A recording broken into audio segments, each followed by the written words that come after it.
ஆசீர்வாத கன்மலை ஐக்கிய ஊழியங்கள் வழங்கும் தேவராஜ்யத்தின் எக்கால சத்தம். நம்முடைய கர்த்தரும் உலக இரட்சகருமாய் இருக்கிற ஆண்டவராகிய இயேசு கிறிஸ்துவின் நாமத்திலே உங்களை மறுபடியுமாய் வாழ்த்துகிறோம். ஆசீர்வாத கன்மலை ஐக்கிய ஊழியத்தின் சார்பிலே தேவராஜ்யத்தின் எக்கால சத்தம் என்ற இந்த பகுதியிலே நாம் கர்த்தர் வெளிப்படுத்தி, கர்த்தர் தரிசனமாய் கொடுத்து அல்லது அந்த வார்த்தையாய் வெளிப்படுத்துகிற அநேக ரகசியங்களை கொடுத்து நாம் இந்த பகுதிகளிலே பார்த்து கொண்டு வருகிறோம்.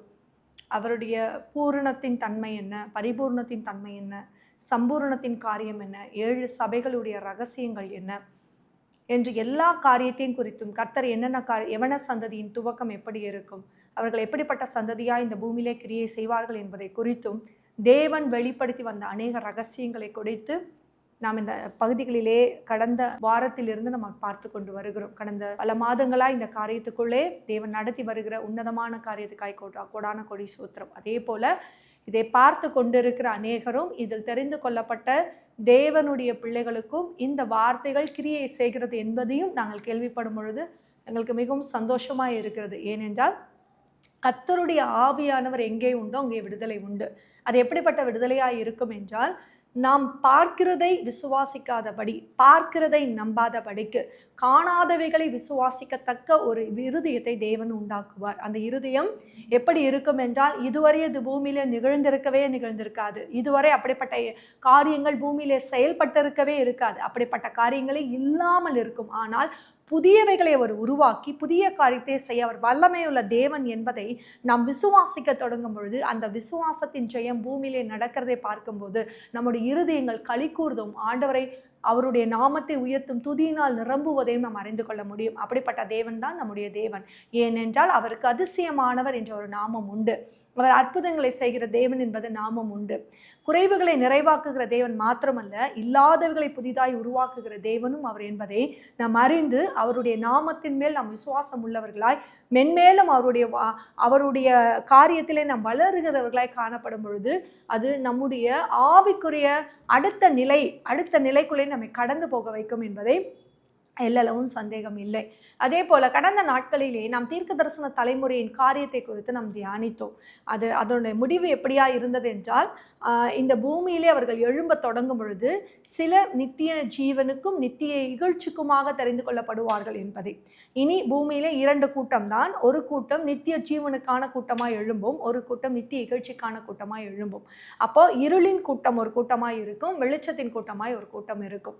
அப்போ நீங்கள் நல்லா பார்த்தீங்கன்னா, இப்படிப்பட்ட காலம் இனி வரப்போகிற எல்லா காலத்திலும் இப்படிப்பட்ட காரியங்கள் எழும்பும். இப்போ தேசத்தை நம்ம குறித்து பார்க்கும் பொழுது நம் தேசத்தை பார்க்கிற பார்வை எப்படிப்பட்ட பார்வையாக இருக்கிறது. கடந்த நாட்களிலே கூட அநேக காரியங்கள் நம்ம பார்த்தோம். தேர்தலுடைய காரியங்கள், அதோட தன்மைகள் எல்லாவற்றையும் நம்ம பார்த்து கொண்டு வந்தோம். இதிலிருந்து என்ன தெரிகிறது என்பதை நம்ம ஒன்று அறிந்து கொள்ள வேண்டும். நாம் பார்க்கிறபடி, நாம் செயல்படுகிறபடி தேவன் நியாயம் விசாரிக்கிறவரோ ஜெபத்தை கேட்கிறவரோ அல்ல. தேவனுடைய நினைவுகள் என்ன என்பதை அறிந்து அவருடைய கண்ணோட்டத்தில் பார்க்கிறவர்களுக்கு இது எப்படிப்பட்ட காரியம் என்பதை அறிந்து கொள்ள முடியும். ஏனென்றால் அவர் பூமியிலே ராஜரீகம் பண்ணுகிறார். கர்த்தர் பூமியிலே எழும்பி இருக்கிறார். அவர் ராஜரீகம் செய்கிற காரியங்கள் பெரிது. அப்பொழுது பூமியை தன் நிலையை மாற்றி தன்னுடைய காரியத்தை செயல்படுத்துகிற காலம் வருகிறது. இதுதான் தேவனுடைய சத்தியம்.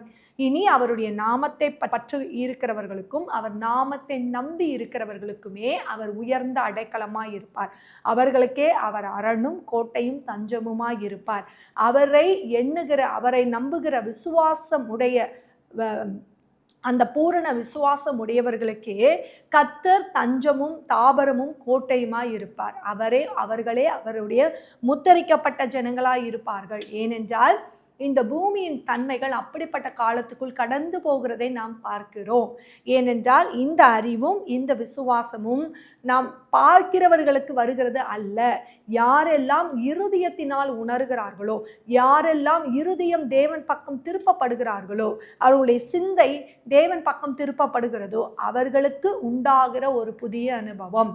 அதனால்தான் தேவன் இந்த காரியத்தை திட்டமும் தெளிவுமாய் நாட்களிலே நடத்தி கொண்டு வருகிறார். இந்த நாளிலே கூட சில அனுபவங்களை உங்களோடு கூட பகிர்ந்து கொள்ள ஏவப்பட்டபடியினால் இந்த காரியத்தை நான் உங்களோடு பகிர்ந்து கொள்கிறேன். கடந்த எப்பொழுதுமே இந்த காரியத்தை நான் அநேக தரம் சொல்லியிருக்கிறேன்.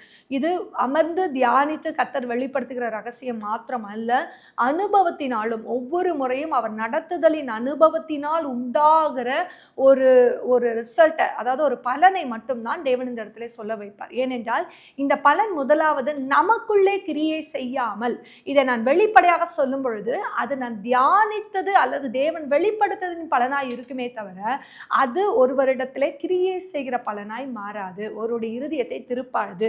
அந்த பிரசங்கங்கள் சந்தோஷமான பிரசங்கங்களாய் அல்லது ஒரு புதிய காரியத்தை அறிந்து கொள்ளுகிற ஆர்வமுடைய பிரசங்கங்களாய் மாறுமே தவிர நம்முடைய வாழ்க்கையின் செயல்பாடுகளுக்குள் அது கிரியை செய்யவே செய்யாது. அதனால்தான் தேவன் இந்த காரியத்தை முதலாவது நமக்குள்ளே அந்த காரியத்தை வெளிப்படுத்தி அதனுடைய ரகசியம் என்ன, வேதத்தின் அநேக ரகசியங்கள் என்ன, அவர் தீர்க்க தரிசனத்தின் நிறைவேறுதல் எப்படியா இருக்கிறது என்பதை வெளிப்படுத்தின பிறகுதான் அதை செயல்படுத்தின பிறகு. கடந்த நாட்களெல்லாம் மிகவும் ஆச்சரியப்படுகிற காரியம் என்ன என்றால், தேவனுடைய தீர்க்க தரிசனங்கள், அதாவது எக்ஸாம்பிள் நீங்க பார்த்தீங்கன்னா சகரியா புஸ்தகத்திலே அநேக தீர்க்க தரிசன காரியங்கள் சகரியாவை கொண்டு தேவன் வெளிப்படுத்தினார். அப்ப அந்த சகரியா தீர்க்கதரிசியை கொண்டு வெளிப்படுத்தின ரகசியங்கள் எல்லாம் எப்படி நிறைவேறும், எப்படிப்பட்ட காரியங்களா பூமியில செயல்படும் என்று பார்த்தீங்கன்னா, ஒரு ஃப்ராக்ஷன் ஆஃப் செகண்ட் தான் அந்த காரியத்தை அவர் செய்து முடிக்கிறதுக்கு அதிக நேரம் அவர் எடுத்துக்கொள்ளவில்லை. அதிக பார்த்தீங்கன்னா 10 நிமிடங்கள் 15 நிமிடங்கள் தான். இந்த தீர்க்க தரிசனம் நிறைவேறிற்று, இந்த காரியங்கள் நிறைவேறிற்று. ஸோ இந்த தன்மைகள் எப்படி இருக்கிறது என்றால், இதை அறிந்து கொள்ளுகிற, அதாவது அவருடைய ஞானத்தினால் அவருடைய அறிவினால் நாம் நிலை நிற்கும் பொழுது மட்டும்தான் இது இந்த ரகசியத்தின் வெளிப்பாடு, இது இந்த ரகசியத்தின் வெளிப்பாடு, இது இந்த தீர்க்க தரிசனத்தின் நிறைவேறுதல் என்பதை நாம் அறிந்து கொள்ள முடியும். அறிந்து கொள்வது மாத்திரமில்லை, அதுக்கப்புறம் வருகிற செயல்பாடுகள் பூமியில எப்படி செயல்படுகிறது என்பதையும் அவருடைய கண்களின் வழியாக நம்ம பார்க்க முடியும். ஏனென்றால் தேவன் அப்படிதான் அவர் நடத்தி கொண்டு வருகிறார். கர்த்தர் பூமியிலே ராஜரீகம் பண்ணுகிறார், அவருடைய சத்தம் பூமியிலே எழும்பிற்று, கர்த்தருடைய கிரியைகள் பூமியிலே செயல்பட தொடங்கிற்று.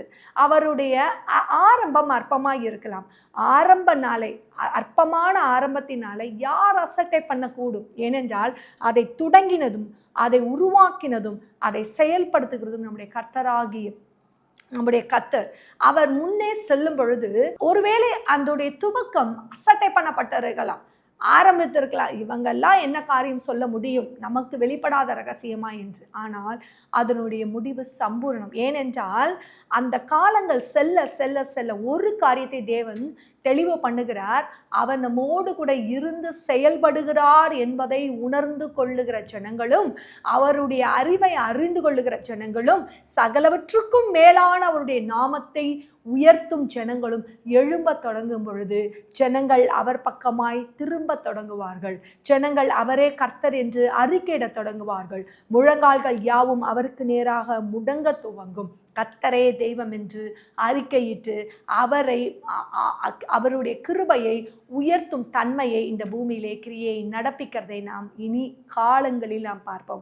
இது எல்லா ஜனங்களுக்கும் உண்டாகிற காரியமா என்று கேட்டால் இல்லை. ஏனென்றால் ஏற்கனவே சொன்னது போல எந்த ஜனங்கள் எல்லாம் நித்திய ஜீவனுக்கு என்று பெயர் எழுதப்பட்டிருக்கிறார்களோ, நித்திய ஜீவனை உண்டாக்க வேண்டும், நித்திய ஜீவனை பெற்றுக்கொள்ள வேண்டும் என்று பிதாவானவராலே ஆதீனத்திலே முன்குறிக்கப்பட்டிருக்கிறார்களோ அவர்களுக்கே இது நன்மையான காலமாய் முடியும்.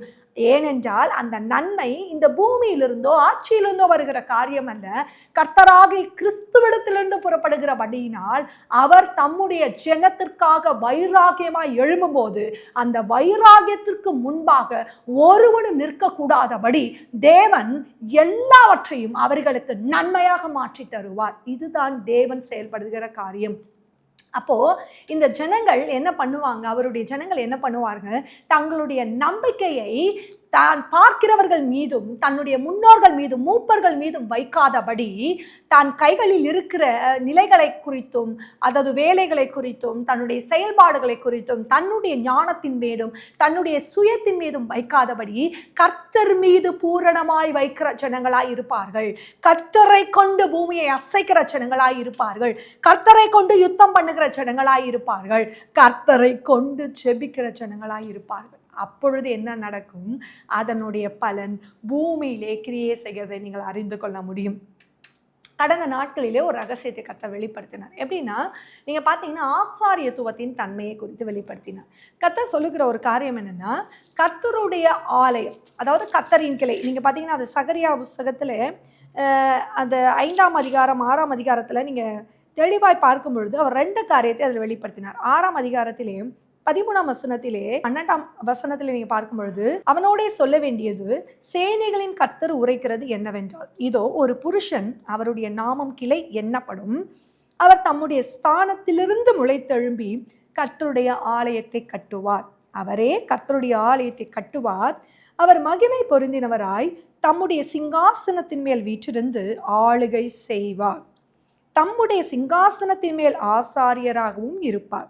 இவரண்டின் நடுவாக சமாதானத்தின் ஆலோசனை விளங்கும். 15ஆம் வசனத்தை பார்க்கும் பொழுது, தூரத்தில் இருந்து வருகிறவர்கள் கர்த்தருடைய ஆலயத்தை கூட இருந்து கட்டுவார்கள். அப்பொழுது சேனைகளின் கர்த்தர் என்னை உங்களிடத்தில் அனுப்பினார் என்று அறிந்து கொள்ளுவீர்கள். நீங்கள் உங்கள் தேவனாகிய கர்த்தரின் சத்தத்தை கேட்டு நடந்தீர்களானால் இது நிறைவேறும் என்று சொன்னார். இந்த வார்த்தை சொல்லப்படும் பொழுது, இந்த ஒரு வார்த்தையை அவர் கடந்த நாட்களிலே இந்த வசனத்தை அவர் கொடுக்கும் பொழுது இது எப்படிப்பட்ட காரியம் என்பதை அவர் தியானிக்க வைத்தார். அப்ப இதுல 2 காரியம் செயல்படுகிறது. எப்பொழுதுமே தேவன் ஒரு காரியத்தை செயல்படுத்தினார் என்றால் 4 திசைகளுடைய தன்மைகளை அவர் கொடுத்தார் கடந்த நாட்களிலே. ஏன்னா அதை வைத்துதான் அவர் செயல்படுத்தி வந்தார். கிழக்கு, மேற்கு, வடக்கு, தெற்கு.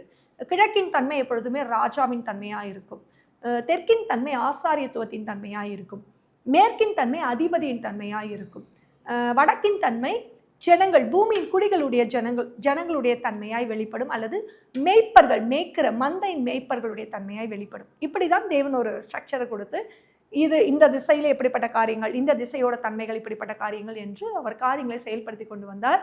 ஒரு கூடி நாங்கள் ஜெபிக்கும் பொழுது கூட ஒரு அபிஷேகமோ ஒரு புதிய காரியமோ ஒரு உற்றோ புறப்படுகிறது என்றால் அந்த தெற்கின் தன்மையிலிருந்து தான் அது புறப்படும். ஏனென்றால் வேதம் அந்த காரியத்தை அப்படிதான் சொல்லுகிறது. ஏன்னா அவருடைய பங்கு, ஆசாரியத்துவத்தின் பங்கு அவராய் இருக்கிறபடினால் முதலாவது எதுவுமே அவருடைய காரியத்திலிருந்து தான், கர்த்தரின் பங்காய் இருக்கிறபடினால் அவருடைய காரியத்திலிருந்து தான் அந்த துவங்கும். அதற்கப்புறம் தான் அதனுடைய காரியங்கள் எப்படியா இருக்கிறது என்பதையும், அது எப்படி செயல்பட போகிறது என்பதையும் மற்ற எல்லாருக்குமே அதனுடைய காரியங்கள் வெளிப்பட்டு அது ஒரு கனெக்ஷனாக மாறும். இதுதான் தேவனுடைய நீதியாய் ஆரம்பத்திலிருந்தே இருந்தது. ஆனால் இப்பொழுது கடந்த நாட்களில் அவர் ஒரு காரியத்தை சொல்லும்பொழுது எப்படிப்பட்ட காரியத்தை வெளிப்படுத்தினார் என்றால், அவருடைய சிங்காசனத்திலே அவர் எப்படிப்பட்ட தன்மையாக இருக்கிறார் என்றால் ஆசாரியராகவும் ராஜாவாகவும் வீற்றிருந்து ஆளுகை செய்கிற தன்மை. அப்போ இந்த இடத்துல எப்படிப்பட்ட காரியம் வருகிறது என்றால், இந்த தெற்கின் ஆசாரியத்துவத்தின் தன்மை முடிவு உண்டாக்கப்பட்டு அது ராஜாவின் கரத்துக்குள்ளே வருகிறது. அப்ப ராஜாவின் தன்மைக்குள்ளே எப்படிப்பட்ட காரியம் வருகிறது என்றால் 2 காரியங்கள். ஒன்று, பூமியின் ஆளுகையும் ஆவிக்குரிய ஆளுகையும் அவர் கரங்களுக்குள் வருகிறது. அப்ப அவர் அந்த காரியத்துக்குள்ளே அவர் கொண்டு வர தொடங்கும் பொழுது அவர் எழும்பி தன்னுடைய ஜனங்களை விடுவிக்கிற தேவனாய் இருக்கிறார். ஏனால் சீயோனிலே அவர் எப்படிப்பட்ட தேவனாய் இருக்கிறார்? சீயோனுக்கும் அவர் எருசலேம் என்பது நகரத்தின் அடையாளம். நீங்க பாத்தீங்கன்னா பூமியில ஒரு எருசலேமின் தன்மை இருக்கு இஸ்ரவேல் தேசத்திலே. ஆனா தேவன் எப்பொழுதுமே ஒரு காரியத்தை பரலோகம் வெளிப்படுத்துகிறது என்றால் பரம எருசலேமின் தன்மையை குறித்து தான் எப்பொழுதுமே அது அடையாளப்படுத்தும். ஏனென்றால் அந்த பரம எருசலேமின் தன்மை பூமியிலே எப்படி செயல்படும் என்று கேட்டால், அவருடைய ஜனங்கள் அவருடைய இளைப்பாறுதலுக்குள்ளே பிரவேசிக்க தொடங்கும் பொழுது, அவருடைய ஜனங்கள் அந்த நன்மையான காரியத்தை பூமியிலே கிரியை செய்ய தொடங்கும் பொழுது, அந்த பலனை அவர்கள் அனுபவிக்க தொடங்கும் பொழுது, திராட்சை செடியின் கீழும் அத்திமரத்தின் கீழும் பயப்படுத்துவார் இல்லாமல் படுத்துக்கொள்ளவும் அந்த பலனை அவர்களே புசிக்கத்தக்கதான காரியங்கள் பூமியிலே கிரியை செய்ய தொடங்கும் பொழுது நமக்கு என்ன தெரிய வேண்டும் என்றால், கர்த்தர் தமதுடைய ஜனத்துக்காக எழுந்தருளி கிரியை நடப்பிக்கிறார் என்பதை நாம் அறிந்து கொள்ள முடியும். ஏனென்றால் அவர் தம்முடைய ஜனத்துக்காக சகலவற்றையும் மாற்றுகிற தேவனாய் இருக்கிறார். அப்ப இந்த இடத்துல அவருடைய காரியம் எப்படியா இருக்கிறதுனால், அந்த பழைய துருத்தியின் ரசம், அந்த பழைய ஊற்றின் தன்மைகள் முற்று பெறுகிற நிலையை அவர் காட்டுகிறார். அப்ப அந்த தெற்கு முற்று பெறும் பொழுது அது எங்க இணைக்கப்படுகிறது என்றால், கிழக்கிலே சிங்காசனத்திலே அவர் ராஜாவும் யூதராஜ சிங்கமாகவும் ஆட்டுக்குட்டியானவராகவும் அவர் ஆசாரியத்துவத்தின் தன்மையாகவும் தன்னுடைய ஜனத்திற்கு அவர் எழுந்தருளி இருக்கிறார். இந்த சிங்காசனத்தின் நடுவே சமாதானத்தின் ஆலோசனை விளங்கும். நீங்க நல்லா பார்த்தீங்கன்னா இந்த சமாதானத்தின் ஆலோசனையின் தன்மை நம்முடைய இருதயத்திலே ஒரு அமைதி இருக்கிறது மாத்திரம் அடையாமல், சமாதானம் என்றால் என்ன, நீங்க பாத்தீங்கன்னா எகோவா ஷாலும், அதாவது தபக் ஷாலும் அப்படின்னா என்னன்னா, மரண இருளில் குடியிருக்கிறவர்கள் மீது அவருடைய வெளிச்சம் எப்படி பிரகாசித்தது என்ற வார்த்தையின்படி அது ஒரு ஜெயத்தை, இதுவரைக்கும் அந்த இருளின் போர்வைக்குள் இருந்த ஜனங்கள் அந்த இருளின் போர்விலிருந்து விளக்கப்பட்டு தாங்கள் யார் என்பதை அறிந்து கொள்ளுகிற உன்னதமான ஒரு நிலை. அந்த அந்த இரண்டின் மத்தியிலும் தான் அந்த சமாதானத்தின் ஆலோசனை விளங்கும். அப்பொழுது கர்த்தரே ஆலயத்தை கட்டுவார். அப்பொழுது அவருக்கு தெரியும் இந்த கல் எங்கு நாட்டப்பட வேண்டும் என்று, இந்த கற்கள் எங்கு வைக்கப்பட வேண்டும் என்று. அப்பொழுது தூரத்திலிருந்து அவருடைய ஜனங்கள், சிதறடிக்கப்பட்ட அவருடைய ஜனங்கள் வந்து அவருடைய ஆலயத்தை கட்டுவார்கள். இந்த ஆலயம் என்பது எதன் அடையாளம்? நீங்க வேதத்திலே பார்த்தீங்கன்னா, நீங்களே என்னுடைய ஆலயம், ஜீவனுள்ள தேவனுடைய ஆலயம் அப்படின்னா என்னன்னா, நம்முடைய ஆத்துமாவின் தன்மை ஜீவனுடைய ஆவினால் அது ஜீவன் பெற்று எழும்பி அது கிறிஸ்துவின் ஸ்தானத்திலிருந்து கட்டப்படுகிறதான ஒரு நிலைமை. இதுதான் ஆவிக்குரிய வட்டாரத்தின் ஆவிக்குரிய நிலைமையின் காரியம். ஆவிக்குரிய தன்மையிலே நீங்க பார்க்க தொடங்கினா மட்டும்தான் இந்த ஆலயத்தின் தன்மை எப்படி இருக்கு. ஏன்னா அவர் கட்டடங்களில் வாசம் செய்கிற தேவன் அல்ல. பெரிய கட்டடங்கள், பெரிய காரியங்களுக்குள்ளே அவர் கிரியை செய்கிற தேவன் அல்ல. இது கட்டப்பட்டால் இப்படி நடக்கும் என்று அடையாளப்படுத்துகிற தேவன் அல்ல. ஏனென்றால் பூமியிலே நடக்கிற அத்தனை நிகழ்வுகளுமே பரலோகத்தில் தேவனால கட்டமைக்கப்பட்டு அல்லது பரலோகத்தில் ஒரு சித்தத்தின்படி செயல்படுவதற்கு அடையாளமாய் கொடுக்கப்பட்டதுதான். அதனால பூமியில நாம் ஒரு பொருளின் மீதோ ஒரு தேசத்தின் மீதோ ஒரு காரியத்தின் மூலம் நம்ம கண்களை வைத்தோமானால் என்ன நடக்கும் என்றால், நமக்கு ஆவிக்குரிய கண்கள் மறக்கப்பட்டு ஆவிக்குரிய கண்களுடைய தன்மைகள் இழக்கப்பட்டு நாம் அதிலே நடக்கிற நிகழ்வுகளை உற்று நோக்கியவர்களாய் மாறுவோமே தவிர தேவன் எப்படி கிரியை செய்கிறார் என்பதை மறந்து விடுவோம் அல்லது செயல்படாமல் விட்டுவிடுவோம். அப்ப நமக்குள்ள அந்த இருளின் தன்மைகள் கிரியை செய்தால் என்ன பண்ணுவோம்னா, நம்ம அதை தான் பெருக பண்ணுவேமே தவிர நம் மூலமாய் அநேகர் அந்த இருளின் தன்மைக்குள்ளே கடந்து வருவார்களே தவிர வெளிச்சத்தின் பாதைகளுக்குள்ளே அவங்க நடந்து வரவே மாட்டாங்க. அதனால்தான் ஒன்னே ஒன்று கர்த்தர் சொன்னார், இனி நான் ஆசாரியனா இருந்து மகா பிரதான ஆசாரியனா. ஏன்னா எப்பவுமே தேவன் நீங்க பாத்தீங்கன்னா ஆசாரியர்களுக்கான கனம் என்ன என்றால், அவர்கள் ஜெபிக்கும் பொழுதோ அவர்கள் உபதேசிக்கும் பொழுதோ அது கர்த்தருடைய பங்கா இருக்கிறபடியினால், அவர்களுடைய பங்கா இருக்கிறபடியினால் அந்த கனம் அவருக்கு கொடுக்கப்படப்படியினால் அதனுடைய அடையாளத்தில் தான் பூமியிலே அவருடைய ஆசாரியர்களுக்கு அந்த கனம் கொடுக்கப்படுகிறது. எப்பொழுது அந்த பங்கு முடிவுக்கு உண்டாகப்படுகிறதோ அப்பொழுது என்ன நடக்கும் என்று கேட்டீங்கன்னா, அந்த கனம் அவருக்கு மாற்றப்படுகிறது. அப்போ அவர்கள் வாயிலிருந்து புறப்படுகிற வார்த்தைகளோ அவர்கள் செயல்பாடுகளில் காணப்படுகிற காரியங்களோ கர்த்தரிடத்திலிருந்து புறப்படாத படிக்கு அந்த காரியங்கள் அடைக்கப்பட்டு போகிறது. அப்ப அடைக்கப்பட்டு போகும் பொழுது அந்த ஊற்று துரண்டு போய் அந்த இடத்துல இனி, அதாவது ஊற்று துரளும் பொழுது ஒருவேளை அந்த ஊற்றை மறுபடியுமாய் நாம் தூர்வாரினால் தண்ணீர் வரும். ஆனால் அந்த ஊற்று முழுவதுமாய் இல்லாமல் போகும் பொழுது, வற்றி போகும் பொழுது, இனி அது எத்தனை முறை அதை தோண்டினாலும் துறவு எடுத்தாலும் அதிலிருந்து ஊற்றோ தண்ணீரோ வரப்போவது அல்ல. அப்ப அது முடிவுக்கு உண்டாக்கப்பட்ட ஒரு நிலையை குறிக்கிறது. அப்ப தேவன் இந்த காரியத்தை சொல்லும் பொழுது அவர் சொன்ன ஒரே ஒரு வார்த்தை, அவர் தம்முடைய ஜனங்கள் மத்தியிலே வாசமாய் இருந்து, சகரியா 2:12 பார்க்கும்போது, கர்த்தர் பரிசுத்த தேசத்திலே யூதாவாகிய தமது பங்கை சுதந்தரித்து திரும்பவும் எருசலேமை தெரிந்து கொள்ளுவார். ஏன்னா இந்த சென்னை பட்டணத்தை தேவன் சொல்லும் பொழுது ஒரு காரியத்தை சொன்னார். அநேக தேவதாசர்கள் சொல்லும் பொழுதும் நம்ம ஜெபிக்கும் பொழுதும் ஒரு வார்த்தையை சொல்லுவாங்க, என்னன்னா இது ஆவிக்குரிய ஒரு எருசலேம். ஆமீன். ஆனா இந்த ஆவிக்குரிய எருசலேமுடைய தன்மை நீங்க கவனிச்சு பார்த்தீங்கன்னா, இதுவரையும் அது பாழாக்கப்பட்ட ஸ்தலமா இருந்தது. ஆனால் இந்த நாளிலிருந்து அவர் சொல்லுகிற ஒரு தன்மை என்ன தெரியுமா, யூதாவாகிய தமது பங்கை அவர் தெரிந்து கொண்ட மாத்திரத்திலே மறுபடியும் அவர் எருசலேமை தெரிந்து கொண்டார். கர்த்தர் எருசலேமை தெரிந்து கொண்டபடியினால் கர்த்தர் எருசலேம் நகரத்தை கட்டுவார். கர்த்தர் எருசலேம் நகரத்தை கட்டும் பொழுது அவர் ஜனங்கள் இதிலே சுகமாய் வாசமாய் தங்கியிருப்பார்கள். அவர் ஜனங்களுக்கு அவர் தம்முடைய பங்காய் அவர் எழும்புகிறபடினால் அவர் ஜனங்களின் நிமித்தம், அவர் தெரிந்து கொண்ட பங்கின் நிமித்தம் அவர் பூமியின் ராஜாக்களோடு யுத்தம் பண்ணுவார். ஏனென்றால் அவரை எதிர்க்கவோ எதிராய் நிற்கவோ ஒருவருக்கும் பூமியிலே அதிகாரம் வழங்கப்பட மாட்டாது. ஏனென்றால் பரலோகம், பரலோகத்தின் சேனைகள், பரலோகத்தின் காரியங்கள் கிரியை செய்ய துவங்குகிற இந்த நாட்களிலே அவரும் அவருடைய ஜனங்களும் ஜனங்களுக்காக வைராகியமாய் எழும்பி இருக்கிறார் என்பதை யாரெல்லாம் உணர்ந்து கொள்ள துவங்குகிறார்களோ அவர்கள் எல்லாம் அவரால் முத்திரை மோதிரமாக, முத்திரிக்கப்பட்ட ஜனமாக, முத்திரிக்கப்பட்ட கிணறாய் மாறுகிற ஜனங்களாய் இருப்பார்கள். அவர்கள் வழியாக ஜீவ ஊற்று, ஜீவ நதியாய் புறப்படும். ஏனென்றால் வேதம் தெளிவாய் சொல்லுகிறது, சிங்காசனத்தின் கீழ் இருந்து ஜீவ நதி புறப்படும். அந்த ஜீவ நதியை ஒருவனும் அடைக்க முடியாது. அந்த ஜீவ நதி புறப்படுகிற இடத்தில் எல்லாம் ஆரோக்கியம், கனிமரங்கள். அப்படி என்றால் என்னன்னா, நம்முடைய முந்தைய நிலைமை, முந்தைய சீர் மாற்றப்பட்டு பிந்தின சீராய், அது ஒரு அவருடைய தன்மைக்குள்ளே ஒரு பூர்ண விசுவாசத்தின் அடையாளமாய் அது மாற்றப்படுகிறதை நாம் அறிந்து கொள்ள முடியும். ஏன்னா கடந்த நாட்களில் இதை அவர் வெளிப்படுத்தும் பொழுது அவருடைய கிளை இனிமே எழும்பும். அவருடைய கிளை எழும்பும் போது அது கிளை ஒரு விதத்தில் பார்த்தீங்கன்னா அது மரமாகிறதுக்கு, விருட்சமாகிறதுக்கு நாள் ஆகும். ஆனால் கர்த்தரின் கிளையாக எழும்பும்போது அது நாம் நினையாத, எண்ணாத அந்த காலத்துக்குள்ளே கர்த்தரால் அவர் சொல்றாரு, தேவனாகிய கர்த்தர் நான் இதை அந்த ஏற்ற காலத்தில் துரிதமாய் செயல்படுத்துவார்.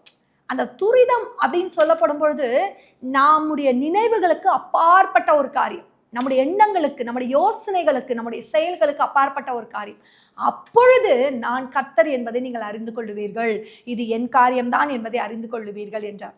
ஏனென்றால் இந்த அபிஷேகம் புறப்படும் பொழுது எப்பொழுது அவர் சிங்காசனத்திலே அவர் ராஜாவாய் ஆசாரியராய் வீற்றிருக்கிறாரோ அப்பொழுது அந்த அந்த அவர் சமூகத்திலிருந்து ஒளிவ மரத்தின் கிளையின் அபிஷேகம் புறப்படும்.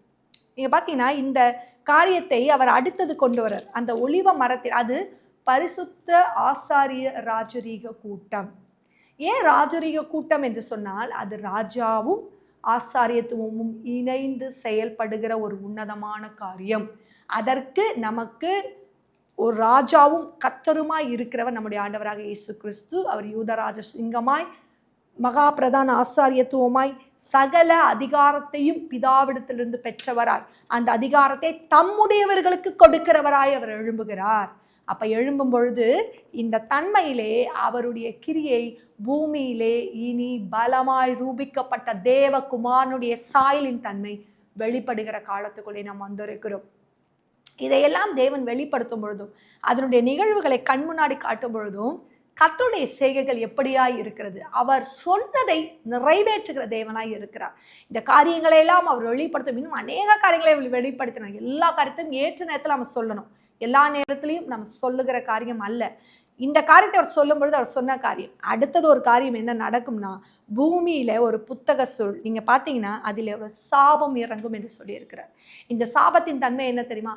திருடனும் என் நாமத்தினாலே பொய்யான இடுகிறவன் மீதும் இந்த சாபம் அவன் வீட்டிலே வந்து தங்கும். ஏனென்றால் ஆபிரகாமுக்கு ஒரு வாக்குத்தத்தத்தை அவர் கொடுத்தார். உன்னை சபிக்கிறவனை சபிப்பேன், உன்னை ஆசீர்வதிக்கிறவனை நான் ஆசீர்வதிப்பேன். நீங்க நல்லா பார்த்தீங்கன்னா அந்த ஆபிரகாமுக்கு கொடுக்கப்பட்ட அந்த ஆவிக்குரிய ஆசீர்வாதமும் அந்த வாக்குத்தத்தங்களும் அந்த ப்ராமிஸும் கிறிஸ்து இயேசுவுக்குள் ஆம் என்றும் ஆமேன் என்றும் நிறைவேறுகிறது. இதை தான் பவுல் அப்போஸ்தலன் தன்னுடைய நிருபங்களிலே சொல்லியிருக்கிறார். அப்ப கிறிஸ்துவுக்குள் ஆம் என்றும் ஆமேன் என்றும் நிறைவேறுகிறது என்றால் கிறிஸ்துவுக்குள் இருக்கிறவர்களுக்கு அது ஆசீர்வாதத்தின் ஊற்றாகும். கிறிஸ்துவை அறிந்திராதவர்களுக்கு, கிறிஸ்துவை அறிந்தும் மறுதலிக்கிறவர்களுக்கு அது சாபத்தின் நிலையாகவும் மாறி போகும். அதனால தான் தேவன் எப்பொழுதுமே அதை சொல்லும்போது ஒரு வார்த்தையை சொன்னார், உங்கள் சிந்தையை கிறிஸ்து இயேசுவுக்குள் ஒப்புக்கொடுங்கள். ஏன்னா உங்கள் சிந்தை கிறிஸ்துவுக்குள் மறைக்கப்படும் பொழுது மட்டும்தான் அவர் எழும்பி கிரியை செய்ய முடியும். இதோ வாசற்படி தட்டுகிறேன், ஒருவன் என் சத்தத்தை கேட்டு திறந்தால் அவனுக்குள் நான் என்ன பண்ணுவேன்னா போஜனம் பண்ணுவேன், அவனும் என்னோடே போஜனம் பண்ணுவான். ஏனென்றால் அவர் நமக்கு ஒரு வாய்ப்பை கொடுக்கிறார். திறந்த வாசலாய் இருக்கிறது, நமக்கு ஒரு வாய்ப்பை கொடுக்கிறார். இதோ நான் தட்டுகிறேன், என் சத்தத்தை நீ கேட்பையா, என் சத்தத்துக்கு நீ செவி கொடுத்தீன்னா உன்னை நான் என் ஜனமாக்கி கொள்வேன். கர்த்தர் எப்பவுமே ஒரு காரியத்தை நமக்கு வைத்துதான் செவிப்படுவார். நம்ம அந்த சத்தத்துக்கு செவி கொடாதபடி அந்த காரியத்தை நம்ம அசட்டை பண்ணி போட்டு நம்முடைய இது இல்லை, இது இப்படிதான் என்று நம்முடைய சுயத்திலும் நம்ம மாம்சத்திலும் முடிவெடுத்து கொண்டு நாம் ஒரு ஓட்டத்தை ஓடினால் நம்முடைய ஓட்டம் அவர் காட்டின வழிகளில் இருக்காது. அது போய் அது கார் இருளுக்குள்ளே தான் நம்மளை கொண்டு போகும். ஆனா தேவன் சொல்லுகிற வழி என்ன தெரியுமா? அவருடைய சத்தத்திற்கு நீங்க கீழ்ப்படிந்து ஓடுனீங்கன்னா உங்களுக்கு முன்னாடி அவர் செய்கிற அதிசயங்கள், உங்களுக்கு முன்னாடி அவர் காட்டுகிற காரியங்கள் மகா பயங்கரமாயிருக்கும். பூமியின் ராஜாக்களையும் பூமியின் தன்மைகளையும் அசைக்கக்கூடிய அசைவுகளை அவர் உண்டாக்குகிறார். கர்த்தர் ராஜரீகம் செய்கிறார். பூமியின் குடிகள் நடுங்கி கர்த்தரே தெய்வம் என்று அறிக்கையிடுகிற நாட்கள் வந்தது. கர்த்தர் ராஜர் மறுபடியும் அந்த வார்த்தையை சொல்லுகிறார். கர்த்தர் பூமியிலே ராஜரீகம் செய்கிறார். பூமியின் குடிகள் நடுங்குகிறது. ஏனென்றால் கர்த்தருடைய அதிசயமான செய்கைகளை விவரித்து சொல்லுகிற காலம் வந்தது. அதை உணர்ந்து கொள்ளுகிற கூட்டங்கள் எழும்பிற்று. இனி அது வடக்கிலும் தெற்கிலும் கிழக்கிலும் மேற்கிலும் பரம்பும் பொழுது அவருடைய சந்ததி பூமியிலே புல்லை போல, அலறி செடிகளை போல அது இனி துளிர் விட்டு எழும்பும். அதை ஒருவனும் அடக்க முடியாது, ஒருவனாலும் அதை தடுக்கவும் முடியாது. பழைய துருத்திகள், பழைய காரியங்கள், பழைய தன்மைகள் எல்லாம் முற்று பெற்றது. ஏனென்றால் ஏன் அதை எப்பொழுதுமே நீங்கள் பார்த்தீங்கன்னா ஒரே ஒரு காரியம் தான் கர்த்தர் சொல்லுவார். அவருடைய கரமும் அபிஷேகமும் நிழலும் இருக்கிற வரைக்கும் மட்டும்தான் அந்த காரியங்களுக்கு அதை கேட்கிற ஜனங்கள் அதை கேட்க தொடங்குவாங்க, அதற்கான ரெஸ்பெக்ட் கொடுக்க தொடங்குவாங்க, அதை நம்ப தொடங்குவாங்க. எப்பொழுது அவர் அதை டிரான்ஸ்ஃபர் பண்ணுறாரோ அல்லது அவரே இடம்பெயர்ந்து போகிறாரோ அதற்கப்புறம் அது வெறும் வார்த்தையாக இருக்குமே தவிர அது செயல்படாத வார்த்தையாக மாறி போகும். அதன் மீது விசுவாசம் குறையும், அதன் மீது நம்பிக்கை குறையும், அவிசுவாசத்தின் தன்மைகள் புறப்பட தொடங்கும். அது பூமியிலே கிரியை செய்யாது. ஏனென்றால் கர்த்தர் தம்முடைய நகரத்தை கட்டி தாமே இதில் வாசம் செய்ய போதுமானவராய் இருக்கிறார். அதனால தான் இந்த இதிலே இந்த காரியத்தை அவர் வெளிப்படுத்தும் பொழுது இந்த ரகசியத்தை அவர் வெளிப்படுத்தினார். இன்னொன்று, அக்கிரமக்காரிக்கு முடிவு உண்டாக்கப்பட்ட ஒரு காரியத்தையும் அவர் வெளிப்படுத்தினார். அது தன்னுடைய சினேயர் தேசத்திலே அந்த மரக்காலிலே வைக்கப்பட்டது. அப்படின்னா என்னன்னா, அக்கிரமக்காரியின் மூலமாய் பூமியிலே அக்கிரமங்கள் பெருகின காரியத்தை அவர் முடிவு உண்டாக்கினார் என்பதையும் அவர் அடையாளப்படுத்தினார். இதையெல்லாம் இனி வர காலங்களிலே நீர் பூமியில நடக்கிறத நீங்க பார்ப்பீங்க. தேவன் அதற்கான ஒரு கண்களை உங்களுக்கு திறக்கும், அப்படிப்பட்ட ஒரு இருதயத்தை உங்களுக்கு கொடுக்கும், அப்படிப்பட்ட உணர்வுள்ள ஆவி உங்களுக்குள்ள கிரியை செய்யும். நாம ஜெபிப்போம். ஏனென்றால் இது நடக்கும்பொழுது இது இப்படிப்பட்ட காரியம் என்பதை நீங்க உணர்ந்து கொள்வது மிகவும் அவசியம். ஏன்னா அது உணர்ந்து கொண்டாதான் அதனுடைய நிகழ்வுகளை நீங்க தெரிந்து கொள்ள முடியும், தெளிவாய் அறிந்து கொள்ள முடியும். கர்த்தர் தாமே மகிமைப்படுவாராக. நம்ம கண்களை மூடி ஜெபிப்போம். பரிசுத்தமுள்ள எங்கள் தேவனே, இந்த வேளைக்காக நன்றி. நீர் பரிசுத்தமாய் நீர் வெளிப்படுத்துகிற அநேக காரியங்களுக்காக கொடான கொடி சோத்திரம். நீர் பூமியிலே ராஜரீகம் செய்கிறீர் கர்த்தாவே. உம்முடைய சத்தம் பூமியிலே எழும்பிற்று கர்த்தாவே. உம்முடைய சத்தத்துக்கு விரோதமாய் தன் சத்தத்தை உயர்த்தி தன்னுடைய காரியத்தை செயல்படுத்தினுடைய காலங்கள் முடிவு பெற்றதுக்காய் சோத்திரம். இதோ தண்ணீர்களின் மீது உடைய சத்தம் துணிக்கிறதுக்காய் சோத்திரம். வனாந்தரத்திலே உடைய சத்தம் எழும்புகிறதுக்காய் சோத்திரம் ஆண்டவரே. உடைய சத்தம் பெண்மான்களை ஈன பண்ணுகிறதுக்காய் சோத்திரம். அக்கினி ஜுவாலைகள் மத்தியிலே உடைய சத்தம் எழும்புகிறதுக்காய் சோத்திரம் ஆண்டவரே. உம்முடைய ஜனங்களுக்கு இருதயங்களிலே உம்முடைய சத்தம் கேட்கப்படுகிறதுக்காய் சோத்திரம். நீர் ஒருவரே உயர்ந்திருப்பீராக. பூமி அனைத்திற்கும் சர்வ லோகத்துக்கும் நீர் ஒருவரே ராஜாதி ராஜாவாய் எழும்புகிறதுக்காய் சோத்திரம். நீர் ஒருவரே கர்த்தாதி கர்த்தாராய் எழும்புகிறதுக்காய் சோத்திரம். நீர் ஒருவரே தேவாதி தேவனாய் எழும்புகிறதுக்காய் சோத்திரம். கிறிஸ்து இயேசு நாமத்தில் ஜெபிக்கிறோம் அன்பின் பரலோக பிதாவே. ஆமேன், ஆமேன், ஆமேன். கர்த்தர் உங்களை ஆசீர்வதிப்பாராக. ஆமேன். அன்பிற்குரியவர்களே, உங்கள் ஜெப தேவைகளுக்கும் மேலும் ஆலோசனைகளுக்கும் எங்களோடு நீங்கள் தொடர்பு கொள்ள எங்கள் முகவரி: ஆசீர்வாத கன்மலை ஐக்கிய ஊழியங்கள், பிளாட் எண் 20, 3வது மாடி, ஜானகி நகர், அனெக்ஸ், காட்டுப்பாக்கம், சென்னை 56.